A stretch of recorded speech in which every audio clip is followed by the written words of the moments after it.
I never thought I'd be the kind of guy to get blindsided like this, but here I am. My name's Steve, and I've been with my wife, Jessica, for about 7 years now. We met in college, hit it off pretty quickly, got married pretty young, and for the most part, things seemed fine, normal even, or so I thought. Looking back, there were signs I just didn't notice or didn't want to see. She always had an answer for everything, blaming work stress, saying I was overthinking, calling me paranoid. Jessica's a bit of a bitch sometimes. She's sharp, knows how to twist words, and can be pretty dismissive if she doesn't want to deal with something. But I loved her and I wanted to believe she was faithful. Until recently, when little things started adding up. It started with her phone, of course. She's always been secretive about her texts, but I never thought much of it. She'd get defensive if I looked at her screen, quick to dismiss my concerns. Then her schedule started changing, more late nights, more business trips that she insisted were just work-related. I'd see her off at the airport, kiss her goodbye, and she'd smile that fake, dismissive smile.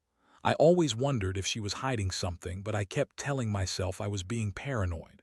The first real tip-off came about 2 months ago. I was home, just scrolling through her emails out of boredom, something I rarely do, when I saw a flight ticket sent to her from an airline. Nothing unusual there. She travels a lot for her job.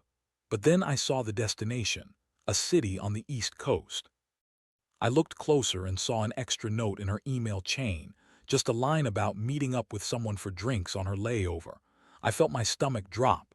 I knew then and there that something was off. I didn't confront her right away, not exactly. I didn't want to jump to conclusions. Instead, I started paying more attention. I noticed she was more dismissive of me, more sarcastic, and she'd get snippy if I mentioned her trips or her schedule. I even found her with her phone hidden under the pillow once, quickly shutting the screen when I walked into the room. That was the moment I knew I had to dig deeper. One night, I decided to check her phone when she was out with her friends. I'd never done that before, but I couldn't shake the feeling she was hiding something. I found a series of texts, flirty, suggestive messages to someone named Alex. The way she described him, tall, handsome, the best lay she ever had, it made me feel like I'd been punched in the gut. She told me she was working late that night, but this conversation was clearly going on during one of her supposed work trips. That's when I knew for sure. Jessica was cheating on me. And not just a one-time thing, this was ongoing. I had proof now and I was furious. I felt betrayed, humiliated, like everything I believed about my marriage was a lie. I didn't sleep that night. My mind kept racing, trying to figure out how to confront her, what to say, how to handle this mess. I knew I couldn't ignore it anymore. I had to face her and get some answers, even if I already knew the answers I'd find wouldn't be pretty. The next morning, I woke up feeling numb but decided I couldn't just brush this under the rug. I had the evidence, I had the truth, and now I needed to confront her. I knew Jessica wasn't the kind of woman who'd just admit she was wrong, especially if she thought she could spin her way out of it. Still, I owed it to myself to ask, to hear her bullshit while I still had some composure. She was sitting at the breakfast table, scrolling through her phone like she didn't have a care in the world. I sat down across from her, took a deep breath, and looked her straight in the eyes. "Jessica, I need to talk to you about something," I said calmly, trying to keep my voice steady. She looked up, eyebrows raised, a little annoyed already. Typical. "What's going on, Steve?" She snapped, her tone already defensive. I hesitated, then pushed forward. "I saw your email about the flights, the one to New York last month, and those messages with Alex. I know what you've been doing." Her face froze for a moment, then she rolled her eyes and scoffed. "Oh, come on, you're reading my emails now. That's really low, even for you." She leaned back, clearly trying to dismiss it, but I wasn't buying it. I pulled out the screenshots on my phone, laid them on the table. "Don't lie to me. I'm done with your bullshit. I know you've been cheating." Her expression hardened. She looked like she was about to give some big lie, some excuse to make herself look innocent. Instead, she scoffed again and shot back. "Honestly, Steve, you're overreacting. It's just sex, for God's sake. It doesn't mean anything." I felt my blood boil. "It's not just sex, Jessica. You've been lying, sneaking around, and disrespecting everything we had. You think I don't see how you've been acting? The late nights, the secret calls, the way you look at your phone like it's a treasure chest you don't want me to find. I trusted you and you threw it all away." She crossed her arms, smirking in that bitchy way of hers. "So what? You're mad because I cheated. Big deal, I'm not happy anymore. You're boring, you're predictable. Maybe I needed something exciting. Maybe I wanted to see if I still got it." Her voice dripped with sarcasm, like she was trying to dismiss the pain she was causing me. I couldn't believe her. The way she was twisting everything, making me sound like some jealous fool, made me want to scream, but I kept my cool. I told her, "This isn't a game, Jessica. I loved you. I wanted us to grow old together. And now I find out you've been screwing some guy in hotels during your layovers. How long has this been going on? Did you ever think about how it would hurt me?" She shrugged, leaning back in her chair, acting like she was above it all. "Look, I don't owe you explanations. I've told you I wanted something different. I wasn't happy and I did what I needed to do. That doesn't mean I love him or whatever. It's just sex. It's just sex." I interrupted sharply. "It's never just sex, Jessica. You're lying to yourself if you think that. You're cheating and you've been lying to me for months. I don't even recognize the woman sitting across from me anymore." She scoffed again, getting up from her chair. "You're overreacting, Steve. You're insecure. Maybe it's you who's the problem. Maybe if you paid more attention to me, I wouldn't have to look for excitement elsewhere." Her words stung worse than anything else. I felt like I'd been punched in the stomach. I sat there, stunned, trying to process what just happened. My wife, my partner, was sitting there justifying her betrayal like it was nothing. It hit me hard, and I realized I wasn't going to get through to her. She was stubborn, bitchy, and convinced she was in the right. I could see the walls going up, her trying to dismiss me, dismiss what we had. That moment, I knew my life was about to change forever. I didn't want to believe it, but deep down I felt it. My marriage was broken and there was no way back. The betrayal was too deep and I'd have to decide what to do next. But for now I sat there, silent, staring at her, feeling the cold reality settle in. The confrontation left me shaken, but honestly I wasn't surprised anymore. Jessica's reaction, her dismissiveness, her arrogance, just confirmed what I already knew. She didn't care about my feelings. She was more interested in defending herself, in justifying her betrayal. I knew I had to think carefully about what to do next, but part of me was already making up my mind. That night I stayed up late, staring at the ceiling, replaying everything she said and did. I felt a mixture of anger, sadness, and a strange sense of clarity. I couldn't keep pretending everything was okay, not when I had proof she'd been lying and cheating for months. I knew I needed to gather myself before I made any rash decisions, but the thought of her with that Alex during those hotel nights made me furious. The next day, I decided I needed to see her in her element to get a better sense of what she was really doing when I wasn't around. So I drove to her office, pretending to be just a concerned husband. I watched her from a distance during lunch. She was snippy with her coworkers, texting furiously on her phone, clearly hiding something. I saw her glance at her watch repeatedly, then slip her phone into her purse when someone approached. My stomach clenched again. She was active, involved, and still lying. I decided I had enough. If she was cheating, I had to confront her again, but this time I wanted to be prepared. I knew her weakness, her vanity, her bitchy attitude. She liked to feel in control, to be the one calling shots. So I started planning my move. I wanted her to know I wasn't going to sit around and play the fool anymore. I found her hidden passwords, her secret email accounts, and started thinking about how I could use this information to my advantage. I wasn't planning just to walk away quietly. I wanted to make her understand the pain she caused me. That evening when she came home, she was her usual dismissive self, paying more attention to her phone than to me. I decided to confront her again, but this time I was colder, more calculated. I told her I knew about her affair with Alex, about the hotel meetings, the flights. Her reaction was priceless, sneering, denying everything, calling me paranoid even though I had concrete proof. She spun this whole story about how I was insecure, how she was just trying to find herself, how I was suffocating her. It was all bullshit, of course. I listened quietly, rage simmering beneath the surface. I knew I could use her words against her, but part of me just wanted her to admit the truth. I pushed her, asking how many times she'd been with him, if she loved him, if she wanted to leave me. She laughed bitterly, saying she didn't love anyone but herself and that she was tired of pretending everything was perfect when it was. She told me I'd become dull, predictable, and she needed something more exciting. That was her way of saying she'd been unfaithful and she had no regrets. I felt my hands clench into fists. Her words burned, but I didn't let her see it. Instead, I told her I was done playing the fool, done pretending I didn't know. I told her I'd be leaving and I'd take some time to think about what's best for me. Her smug attitude didn't faze me anymore. I knew I'd need to make a decision soon, whether to fight for the marriage or cut my losses. That night, I stayed awake again, trying to piece everything together. I realized I'd never looked at Jessica as anything but my wife, my partner.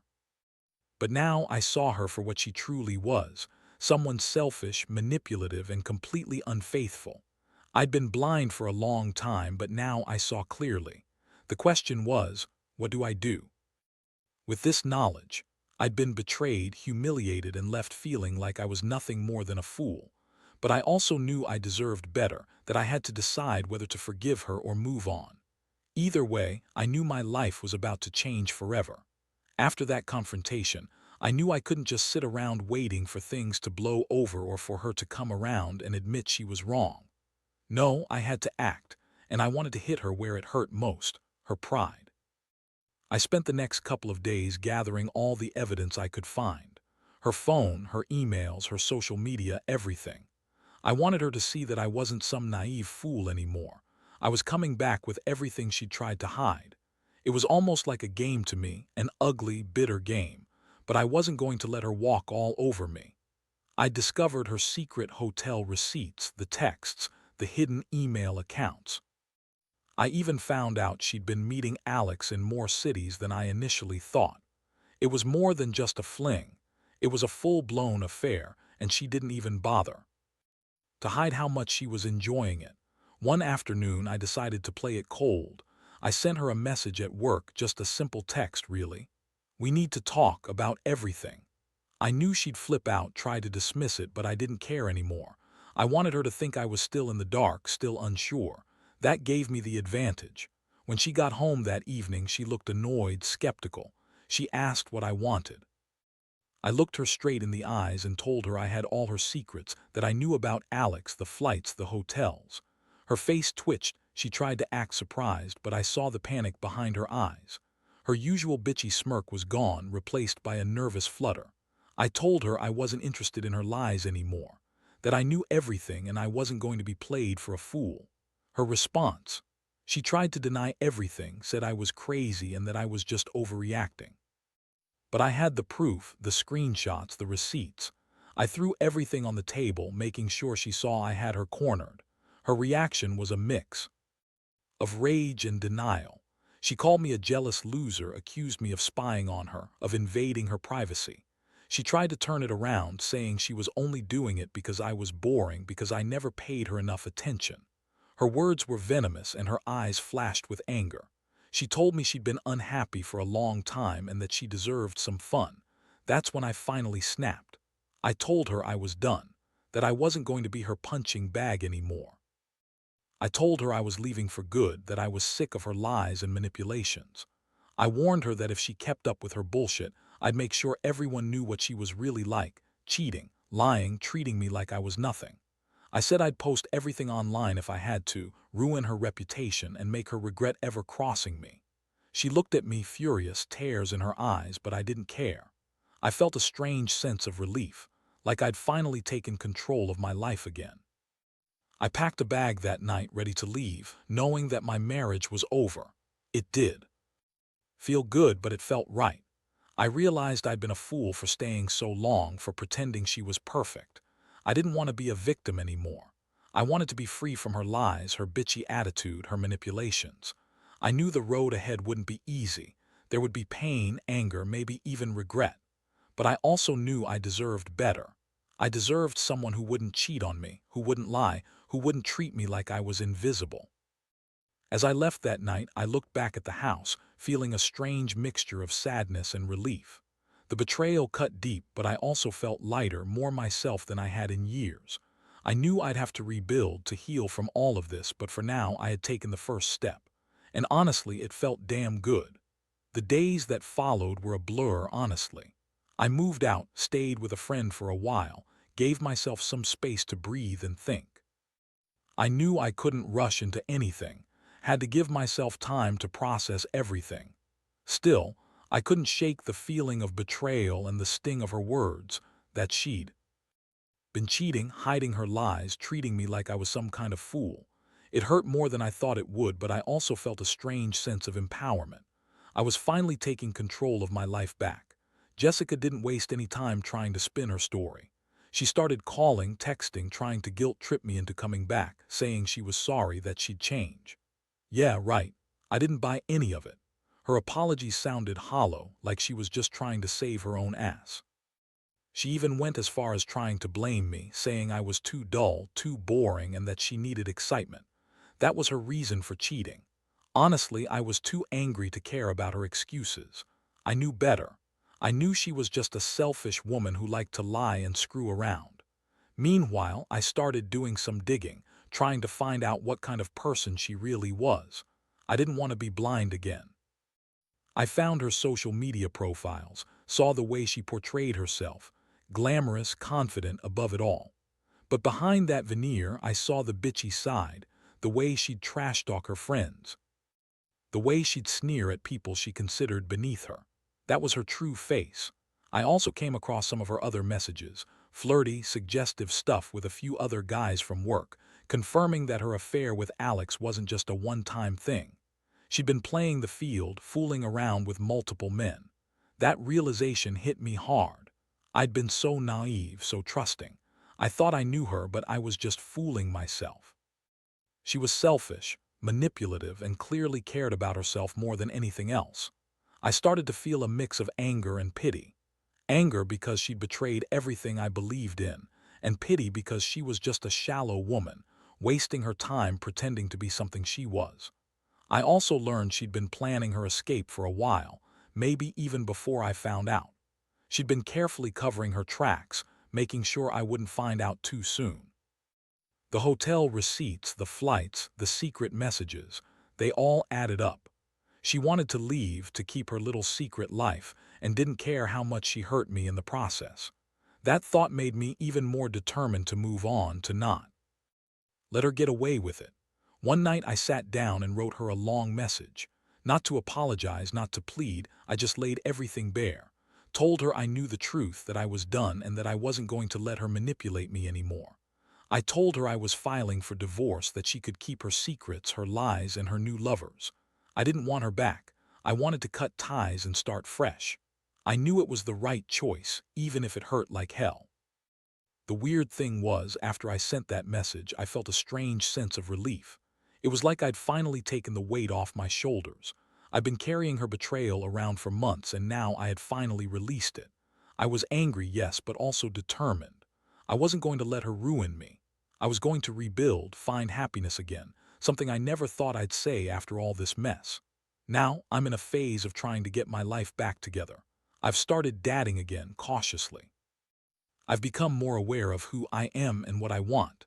Jessica's betrayal taught me a lot about trust, about not ignoring the signs, about valuing myself more. If she ever tries to come back, I'll be ready to tell her where she can go. I don't need her anymore. I've realized that I deserve someone who respects me, who's loyal and honest, someone who won't cheat behind my back or lie to my face. It's been a rough ride, no doubt, but I've come out of it stronger. And maybe the biggest lesson I learned is that sometimes you have to hit rock bottom to realize what really matters. Yourself, your dignity, your peace of mind. Because no matter how much you love someone, if they cheat and lie and treat you like dirt, it's better to walk away than to stay and be miserable. That's what I've learned, and honestly, I feel better than I have in years. Thanks for listening. Looking back now, I realize how much I'd been blind, not just to Jessica's lies, but to my own worth. For a long time, I kept telling myself I was lucky to have her, that maybe she just needed some space or excitement. But deep down, I knew I was just making excuses. The truth is, I was holding on to a dream that wasn't real anymore. She'd become someone I didn't recognize, bitchy, manipulative, selfish. and I was fooling myself into thinking she was still the woman I fell in love with. Getting out of that marriage was the hardest thing I've ever done, but it was also the best decision I ever made. I finally saw her for who she really was, and I refused to be her pawn anymore. I took control of my life, and honestly, I feel more alive than I have in years. I don't regret the pain I went through because it taught me what I deserve: respect, honesty, loyalty. If someone cheats and lies, they don't deserve to be in your life. Now I'm focusing on myself. I've started therapy, trying to understand how I let things get so far and to rebuild my confidence. I've also started dating again, cautiously but with hope. It's scary. They say time heals all wounds, but I think it's what you do with that time that matters most. I refuse to let this experience turn me bitter or cynical. Instead, I see it as a hard lesson in self-respect and the importance of standing up for myself. I want anyone reading this who might be going through something similar to know: don't stay in a toxic relationship just because you're afraid of being alone. Trust your instincts. If you suspect your partner is cheating or lying, don't ignore it. Get evidence, confront them, and be honest with yourself about what you're willing to accept. Nobody deserves to be cheated on or treated like a fool.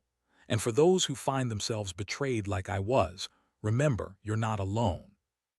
It hurts, it's humiliating, and it feels like your world is falling apart. But you've got to pick yourself up. You're stronger than you think. You deserve someone who values you, who treats you with respect, who makes you feel safe and loved. Don't settle for less.